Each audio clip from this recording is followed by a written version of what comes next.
جی ناظرین، ایک طرف عالمی وبا کرونا وائرس اپنے عروج پہ ہے اور دوسری طرف اس وقت ملکی سیاست جو ہے اس کا درجہ حرارت جو ہے وہ بڑا ہوا ہے۔ آپ نے دیکھا ہوگا ایک طرف پہلے آٹا چینی کے حوالے سے جو ایف آئی اے کی رپورٹ سامنے آئی اس کو پبلک کیا گیا 25 اپریل کو۔ بہت کچھ ہونے جا رہا ہے، اس سے پہلے بھی کچھ تبدیلیاں جو ہیں وہ رونما ہوئی ہیں، آپ کے علم میں ہے۔ اس کے ساتھ ساتھ جو قرضہ مافیا تھا، وہ جو کمیشن تھا وہ 9 ماہ کی ایک محنت تھی، وہ بھی بہت جلد سامنے آنے والا ہے کہ وہ قرضہ لیا گیا اور اس کا مقصد کیا تھا، اور تقریباً 450 ارب کی وہ بات ہے۔ اب بہت سی چیزیں اٹھنے لگی ہیں۔ کل آپ سے میں نے شیئر کیا تھا کہ جو ینگ جو ڈاکٹرز تھے ایسوسی ایشن، ان کی طرف سے ایک سپریم کورٹ کے جو وکیل ہیں سیم الحق ستی، سپریم کورٹ کے جو وکیل ہیں، ان کی طرف سے chief justice Pakistan, prime minister, چاروں صوبائی جو وزرائے اعلیٰ ہیں اور آزاد جموں و کشمیر کے پرائم منسٹر کو خط لکھا گیا تھا، جس میں بہت سی چیزیں جو ہے وہ واضح کی گئی تھی۔ آج میں آپ سے ڈسکس کرنے لگا ہوں وہ ہے معاون خصوصی برائے صحت ڈاکٹر ظفر مرزا۔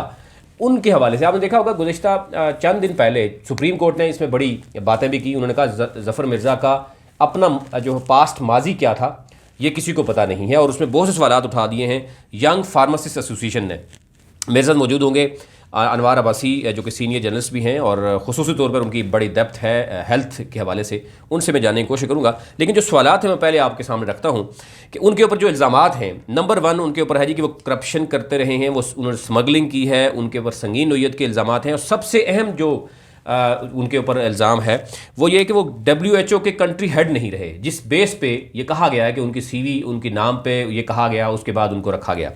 پھر وہ NGO نیٹ ورک جو اپنا چلا رہے ہیں، جو network of consumer protection کا ایک NGO وہ چلا رہے ہیں، کہا جا رہا ہے کہ اس دوران ان کو بہت فائدہ ہوا ہے۔ اس کے لیے بھی ایک ڈیمانڈ کی گئی ہے کہ ان کا جو تمام بینک اکاؤنٹس ہیں وہ چیک کیے جائیں کہ اس دوران جب سے وہ معاون خصوصی رہے ہیں اس وقت اگر ان کی NGO کو پیسہ آیا ہے، ان کی جو کارروائی ہے وہ کیا ہوتی رہی ہے، اس پہ نظر رکھنے کو کہا گیا، اور بڑے اہم سنگین نوعیت کے الزامات ہیں یہ۔ پھر کہا گیا کہ ڈاکٹر ظفر مرزا اسرائیل کے جو ہے وہ دورے کیوں کرتے رہے ہیں، ایک بہت ہی سنگین یہ ان کے اوپر الزام ہے۔ پھر مصر میں وہ عالمی ادارہ صحت کے ایک مڈل لیول کا وہ پر منسلک رہے، وہ کہیں بھی بڑے عہدے پہ نہیں رہے، جس کی وجہ سے یہ کہا گیا کہ ان کو۔ پھر انہوں نے بہت سے اداروں کو ان کے جو الزامات ہیں مبینہ طور پر کہ PMDC کو انہوں نے ختم کر کے کیا کیا، ہائی کورٹ کے حکم کے باوجود PMDC کو ابھی تک بحال نہیں کیا گیا، اس میں رکاوٹ بنتے رہے۔ ان کے اوپر ایک اور الزام ہے کہ 20 ملین ماسک جو ہے وہ انہوں نے اسمگل کیے۔ یہ سارے وہ مبینہ الزامات ہیں جو ینگ جو فارماسسٹ ایسوسی ایشن، یہ وہ فارماسسٹ ایسوسی ایشن ہے جو ریلیونٹ ہے ان اداروں سے، دے نو کہ وہ ہو کیا رہا تھا۔ پھر انہوں نے کہا کہ WHO کی منظوری کے بغیر 3 بلین جو ٹائیفائڈ کی ویکسین ہے وہ انڈیا سے درآمد کی گئی۔ پھر سب سے اہم انہوں نے کہا جی کہ ان کے جو قریبی دوست ہیں اظہر حسین، ان کو 8.8 لاکھ تنخواہ پہ انہوں نے رکھا، اور اختر حسین اور عاصم رؤف جو پہلے بھی یعنی ان کے اوپر چارجز ہیں کرپشن کے، ان کو دوبارہ جناب وہ لے آئے اور جونیئر ڈاکٹرز کو بڑے اہم عہدوں پہ لگا دیا، مختلف ہاسپٹلز میں انہوں نے تعینات کیا۔ میں انوار عباسی صاحب کی طرف چلتا ہوں، ان سے جاننے کی کوشش کرتا ہوں کہ یہ اندر کی بات کیا ہے۔ بھائی صاحب، کیونکہ آپ ہیلتھ بیٹ کو بڑے عرصے سے دیکھ رہے ہیں، پیپلز پارٹی کا دور بھی آپ نے دیکھا، نون لیگ کا بھی دور دیکھا، تحریک انصاف کا بھی دیکھا۔ تحریک انصاف نے ہیلتھ پہ بڑی بات کی اور عامر کیانی صاحب جو ہیں ان کو فارغ کیا، اس کی وجہ یہ تھی کہ ادویات کا اچانک جو ہے وہ ریٹ بڑھا۔ اس کے بعد ایک یہ بھی الزام ان کے اوپر ہے کہ ادویات کی قیمتیں بھی کم نہیں ہوئی اور سارے وہی کرپٹ لوگ بیٹھے ہیں۔ پہلے تو مجھے بتائیں ڈاکٹر ظفر مرزا ہے کون؟ جو سپریم کورٹ چیف جسٹس پوچھ رہے ہیں وہی ہے کون یہ؟ اور یہ جو CV انہوں نے دی تھی یہ ساری چیلنج ہو گئی ہے، اور ینگ فارماسسٹ کیونکہ آپ کی کل خبر تھی، میں نے کہا آپ کو ذرا بلاتے ہیں اس پہ۔ بہت شکریہ نوید ستی صاحب، آپ ہمیشہ اس طرح کی جو انویسٹیگیٹو سٹوریز ہیں اس پہ بڑا ایک مہارت رکھتے ہیں کام کی، اور جس طرح آپ نے ڈاکٹر ظفر مرزا کی بات کی تو ڈاکٹر ظفر مرزا کے متعلق آپ نے پوچھا یہ کون تھے، تو یو نوز بیٹر کہ یہ مصر میں WHO کے مڈل لیول کے وہاں پہ ایک ملازم رہے ہیں۔ اس کے بعد یہ پاکستان میں WHO کے کنٹری ہیڈ بھی نہیں رہے۔ آپ نے جس طرح اس خط میں دیکھا جو ینگ فارماسسٹ کی جانب سے جو لکھا گیا ہے چیف جسٹس آف پاکستان کو، جس میں یہ کہا گیا ہے کہ کرمنل انویسٹیگیشنز کی جائیں، ان پہ بڑے سنگین قسم کے الزامات لگائے گئے ہیں۔ اور پھر جو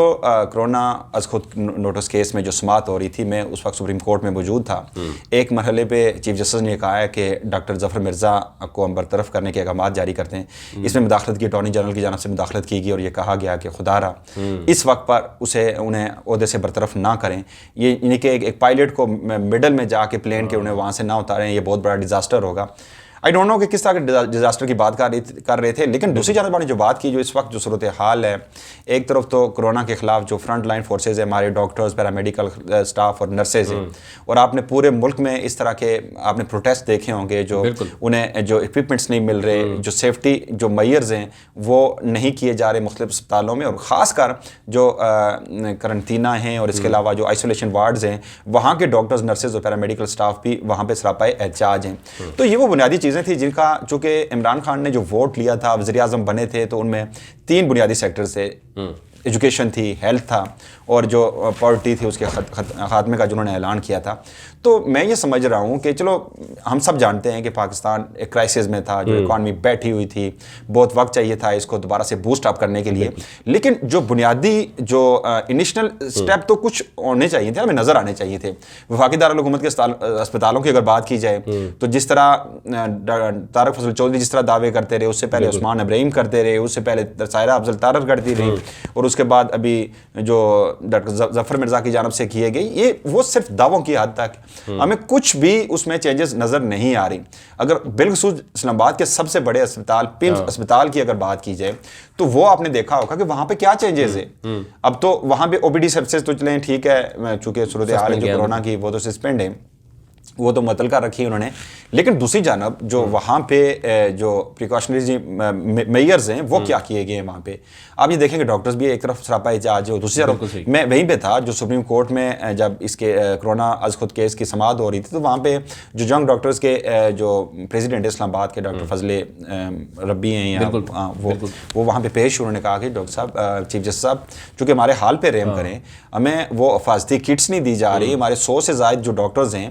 وہ اس سے متاثر ہو چکے ہیں, اور 4 کی ڈیتھ ہو چکی ہے, 6 کی انہوں نے کہا کہ اوور آل کنٹری وائڈ جو ہے جو 6 کی ڈیتھ ہو چکی ہے. تو خدا را اس پہ کچھ کریں, ہمیں کوئی احکامات جاری کریں وفاقی حکومت کو, کوئی اس پہ کریں. تو یوں میں سمجھتا ہوں کہ جس طرح کا یہ خط لکھا گیا چیف جسٹس آف پاکستان کو, اور جس طرح ینگ فارماسسٹ کی جانب سے یہ التجا کی گیا کہ یہ کرمنل انویسٹیگیشن کی جائے ان کیس کی, کسی حد تک یہ الزامات ان پر درست ہیں. بالکل آپ سمجھتے ہیں کہ عمران خان جائیں گے فوراً اس کی تحقیقات کرائیں گے, کیونکہ کچھ سنگین نوعیت, جیسے آپ جانتے ہیں کہ اختر حسین اور عاصم رؤوف کو ڈریب کا جو سی ای او بنانا, یہ کہا جانا کہ اس سے پہلے ان کے اوپر چارجز موجود ہیں, انکوائریز چل رہی ہیں, اور ایون کہ کسی کی ڈگری کی بھی معاملہ ہے کہ وہ ڈگری بھی جعلی تھی اور اس میں بھی وہ انوالو کیا گیا. پھر اظہر حسین جو ان کے قریبی دوست ہیں, 8.5 لاکھ تنخواہ پہ, ایک طرف دیکھیں گورنمنٹ جو ہے وہ آسٹیریٹی میئر لے رہی ہے, جی جناب کہ ہم تو پہلے ہی کٹ کر رہے ہیں, عوام کی تنخواہیں بھی کم, کیا حالات ہیں آپ کے سامنے. اس وقت یہ اپنے دوست کو 8.5 لاکھ پہ وہ لے آتے ہیں ممبر ڈرگ بورڈ کا, ٹھیک ہے. پھر ان کے اوپر ایک اور الزامات جو سب سے اہم ہے وہ یہ ہے کہ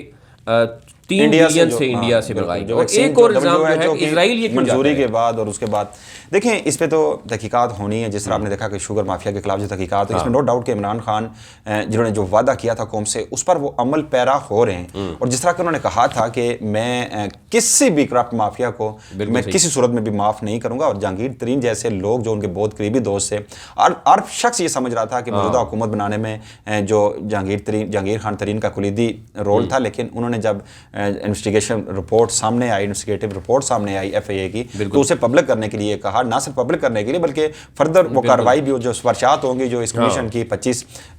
مارچ کو اپریل کو جو آنے والی ہیں سامنے, اس پہ کارروائی بھی انہوں نے بارہا یہ کہا کہ اس پہ کارروائی ہوگی. اب چونکہ اس پہ جو جن پہ جو ڈاکٹر ظفر مرزا پہ جس طرح کے ایلیگیشنز ہیں, اور جس طرح چیف جسٹس آف پاکستان نے بھی تحفظات کا اظہار کیا تھا, یہ کہا تھا کہ ان کی بالکل کارکردگی کچھ نظر نہیں آ رہی, ماسفائی سیلف اوبلائجنگ کے وہ جا کے پریس کانفرنس روز کرتے ہیں روزانہ کی بنیاد پہ, باقی یہی ان کی آنیاں جانیاں ہیں, باقی جو ہمیں عملی طور پہ کچھ نظر نہیں آ رہا. بہت شکریہ